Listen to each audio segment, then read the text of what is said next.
Hello, I'm Sonia West, and welcome to Sanjhi Galbaat. Today we have in the studio a very fine young man. We've talked to him before many times, and I'm very happy to welcome him back into the studio. Amar Randhawa, welcome.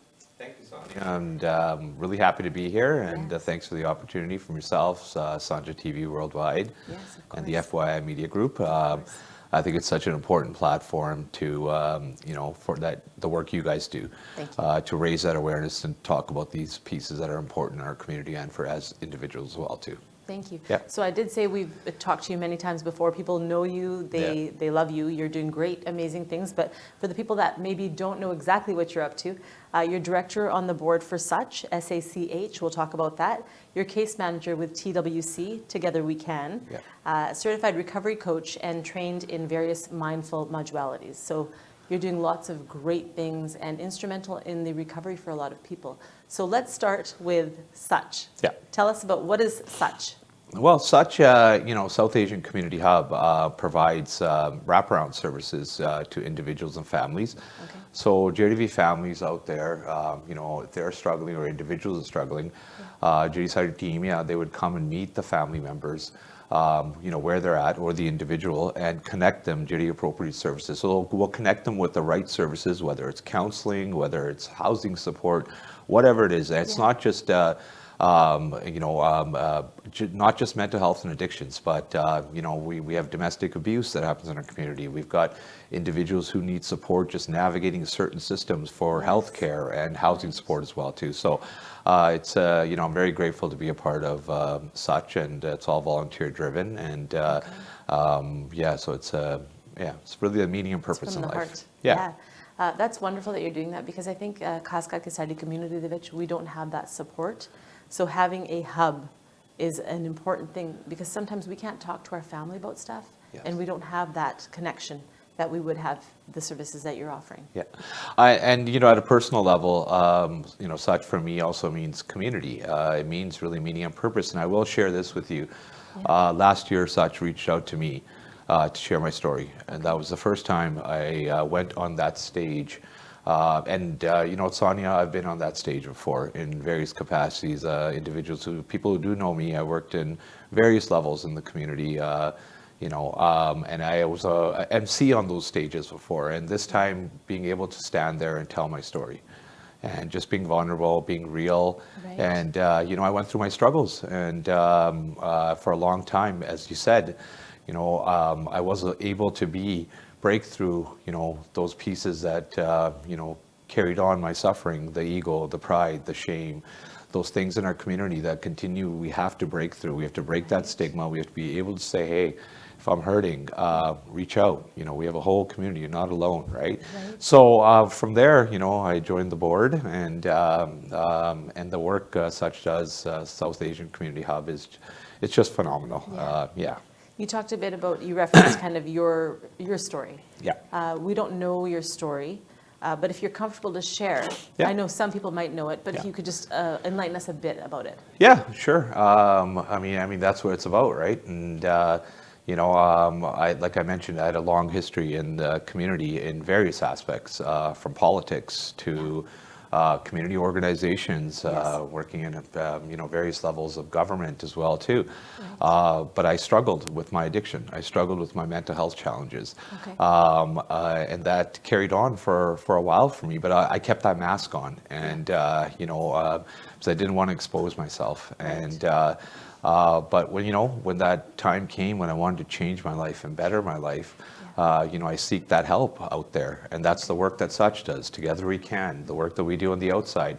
I built that community of support within myself as well too, and I developed those strategies to better my life, and now I've turned that into my meaning and purpose, where I see individuals, and I smile because I see individuals who genuinely find purpose in their life, and they find peace, and they find joy, and you have real connections that are revitalized as well too. You see families heal, and you see kids who get their fathers back. You see spouses who get their husbands back, but you get parents who get their children back. But I think the most important thing that I learned was my own self-love. So individuals finally have that love for themselves and that care. Self-love. Self-love, yeah. I mean, self-love is so important. I mean, if we cannot be there for ourselves genuinely and take care of our own well-being, you know, our mental, our physical, then it's hard to be there present for others who we love and for our community at large, right? And as for men, you know, we're conditioned for so long not to talk about our feelings, I not was to just open going to up. actually talk about that because I think that a lot of times we have that negative, you know, dialogue with ourselves and talking about how, you know, we're not good enough and we deserve all the bad things that are happening. We're just kind of spiraling downward. And specifically for men, it's acceptable for women to kind of talk to each other, but for men, it's kind of frowned upon. It's kind of like you're macho. If you talk, you're not. So it's that. Yeah, no, I agree with you. You know, I do say, you know, when, you know, I run a men's group circle as well too, and I have for a while, and we get together and we're just guys who can be real about where we're at. And we can laugh, we can share, you know, we can be vulnerable. But I do say, I mean, women were way ahead of us in terms of getting together and talking about, you know, what they're going through. And so you know, that's one of the things I really promote. It's like, don't suffer in silence. You know, I've lost many people close to me, and you know, there's, you know, it's I've been to many funerals in the last little while, and you know, so I do implore, but you know, in that, you know, it's even more critical now for us to be, you know, support each other and not go in silence and actually continue to be connected within a community, because you fall into isolation as well too, right? So the fact that you have been to too many funerals, because you shouldn't even have to attend one, unless it's a natural cause. But when we have someone or anyone that is struggling and we don't actually know, sometimes we don't see the signs. But I mean, you're the expert in this field, but I would like for you to maybe explain if there's things that are happening and we can't see the signs, what is it something that we should look for? Because it's a tragic thing when someone that we don't expect to leave suddenly leaves. Yeah, and I think Jay's Saudi, you know, Saudi community knew, and you know, if you see your loved ones, you know, not connecting, being in isolation, you know, not enjoying the things they used to enjoy before, not taking care of their wellness. You know, there's certain things you can start seeing. Or, you know, I always say, you know, it's not about suppressing our emotions, it's about managing our reactions. And at times, you know, when we're, you know, in that state, you know, it's difficult for us to even take anything in life as it comes. And so, I mean, you know, there's various signs, but I you know, I think the biggest piece is, you know, I just tell people, you know, to be non-judgmental, to be caring, to ask them how they're doing, to genuinely try to open up that conversation. And if you feel, you know, that there's something that's off, reach out to people like me. I mean, you know, I go around everywhere and I meet individuals and they reach out and, you know, Yeah, that's got to be, so it's good that you help people, but at the same time, it must be very exhausting for you. Because सारे दिया गल्ला सुननिया, one of the कोई tragedy, कोई sadness, how do you deal with that yourself?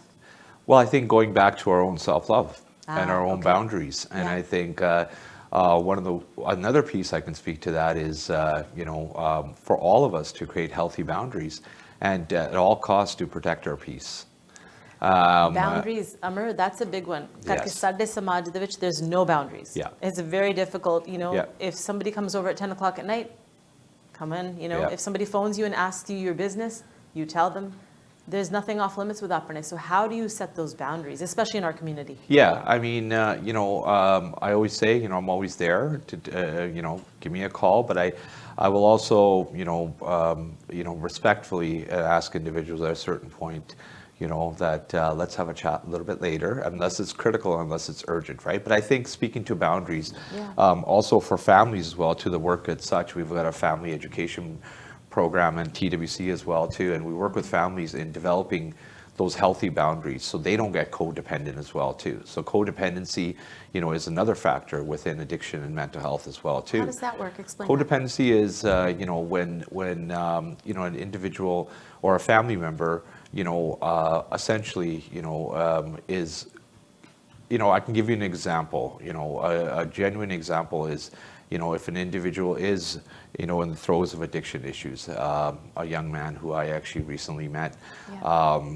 but his parents are more worried about, what he's going to eat or what he's, that,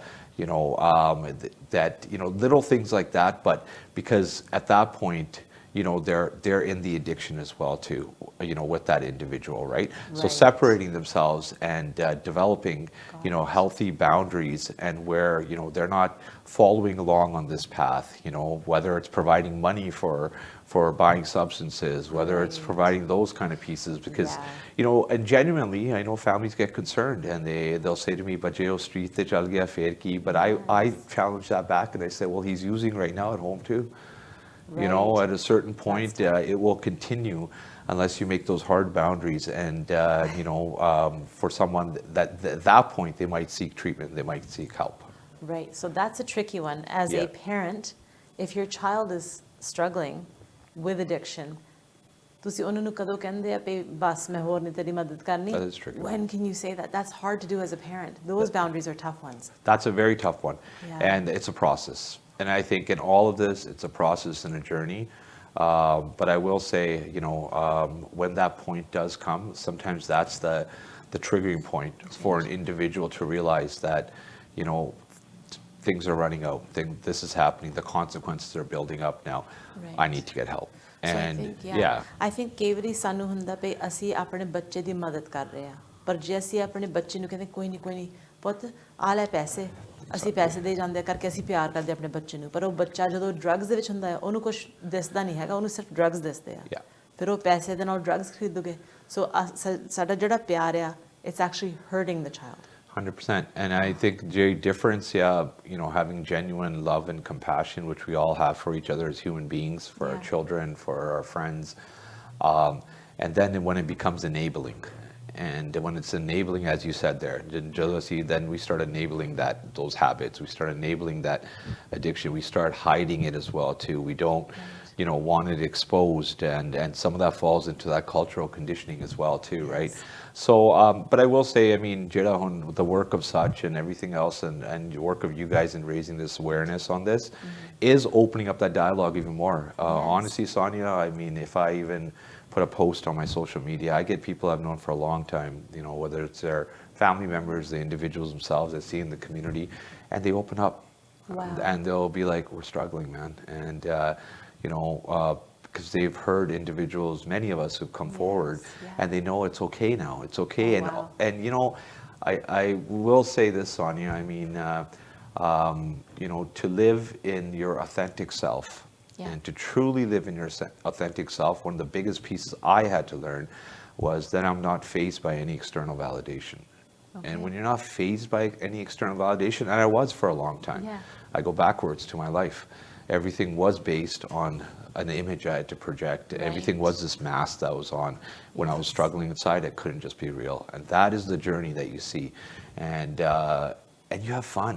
You have a fun time. You live a great life. You enjoy those moments in purity and in being present, whether it's traveling, whether it's music, whether it's, whatever it is, it just every piece that. What I've recognized, and I always say to people, is we all just live in these moments and accepting all of it, even hard times. It's okay, Sonia, to be like, I'm a bit down today. It's okay. We're human beings. We don't need to fight it. And sometimes the resistance is the addiction. When we resist emotions and feelings, and for myself, I can speak, and I numbed it with in my pieces, and but some of that numbing can happen in overworking. Some of that numbing can happen in many, many ways. And finding that balance in life is so important, right? So that makes me think of not just, people think addiction, they think, oh, nasha, they think shrab, right? But people have a food addiction. People could have a working out addiction, like you're saying. It could be many different things. So I think the important thing is to, from what I'm gathering from what you're saying, is if you're present in the moment and you're aware of what you're doing, that makes all the difference. I mean, you accept all those pieces and you develop that self-awareness that this is just a moment, it will pass. And I think to the point what you said earlier, the mental health component of that. The vast majority of cases are concurrent with mental health and addiction. Right. Dealing with the mind, dealing with those pieces, whether it's anxiety, depression, different levels of severity of mental health, developing those strategies. I'm trained in various mindfulness modalities, and one of the pieces for me that's been critical is developing that self-awareness and those techniques. I always tell guys at the TWC there, and I go, practice the art of letting go. I go, continually. Sometimes we have to shed multiple times a day. That's tough. Because when we let that build in there, and then, we become unbalanced, and we have to just let it go. And I know it's tough, and it was, and it's, we're all human beings, and we're going to have those moments, right? And but that work is critical, right? And so when you talk about letting it go, I'm thinking of all the different things we could let go. Not just, the mental health component, but obviously it is related. Whenever we think this person wronged me, or this rishtedar is not talking to me, or that guy cut me off in traffic, and we remember that license plate, and we're going to catch up to them after the red light. As soon as we go, we're going to catch up. All these things, they just cause us to have bad feelings. But if we could just let it go, what happens after letting it go probably is very therapeutic. It's very therapeutic. It's very therapeutic. And I will tell you, between stimulus and response, there's always a space. And, I never had that space before. And whether it's external stimulus, whether things like traffic, whether individuals, whether circumstances, whether my own internal stimulus, I couldn't find that space. But I think, you nailed it there, Sonia, is when you find that space, you have that space in any given set of circumstances or situations, any given set, right? And that space is right there. And when we can go there, that moment is gone. But if we carry that moment on, you're right, resentment's built.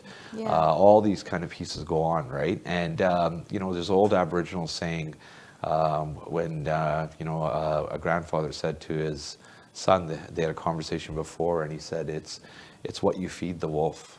Because he talked about, negative, positive kind of pieces. He goes, in the end, it's what you feed the wolf. What you feed the wolf. And if we're feeding that negative piece, then we are going to live in that, and it's going to carry, and it's only doing us a disservice. And the wolf would attack. And exactly. But if we live in that positive, grateful kind of mindset of life that we have, all those feelings, become, they're not as intense. And what a great analogy. So that wolf analogy, honestly, that's a really great one. Because if we're kind to the wolf, right, and feeding it great things and positive things, and then you're going to have a positive outcome. So it's kind of like you get what you put out there into the world. 100%. That's a great analogy. 100%. And, I think in every aspect of life, that's the case.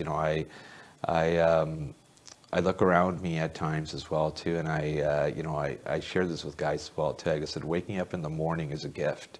Our moments we have, our health is a gift.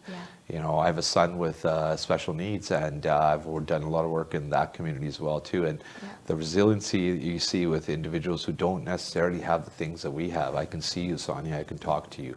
I can walk over to you. You can write, these things down. And some people don't have that, but they live in the moment, enjoy it, right? And I think practicing that every day, right? I know when you talk about being a father, you just beam, and you're a great dad from what I see, and you're a great friend to so many people, and it's really a pleasure to talk to you. And I know that in order to get all of your wisdom, we have to probably sit with you one-on-one. But our viewers that are watching, what are 3 things that we can do just to kind of practice that self-love? Just real quick, 3 things that we can do today. Today? Yes. Well, you know what? Today you can take a moment for yourself to see where you're at, go for a walk, disconnect if you need to, even from technology if you need, just to take those pieces. Today you can call maybe one good friend, and because giving to others and being there for others gives you that love as well too, right? So check in. Just check in with someone. That's beautiful. Today you can take a moment to do some practice that you haven't done for a long time, and just take that space. But ultimately, it's about always incorporating something. We all get busy in life. There's no doubt about that. But finding that piece in there as well too. I will say one last thing. When individuals do deal with these pieces, you become good to great to unstoppable in life. Ah. You know, you genuinely, anything you put your mind to, Right. you know, whether you cannot achieve it or it's difficult achieving, it doesn't bury you anymore. But you'll continue pursuing things. You'll Right. continue going towards those goals. And it's also getting uncomfortable. You know, Being real. Being real Yep. and being able to be uncomfortable, being able to sit within ourselves too, Yeah. right? You know, I always struggled with that. I always Yeah. had to do something Right. to fill that. And it's okay to be a bit uncomfortable, challenge yourself, grow, Right. continually grow, because when you become stagnant, Yeah. then that's also challenging as well too. Continue to push a little bit more, seek Yeah. this, maybe a little bit of education, maybe try something else in life, right? There's Yeah. one thing that I've noticed with people that have gone through something in their life where people would say it's the setback, but then the comeback is always better, right? Yeah. I've seen a very similar kind of vibe about those people where what you're saying is true.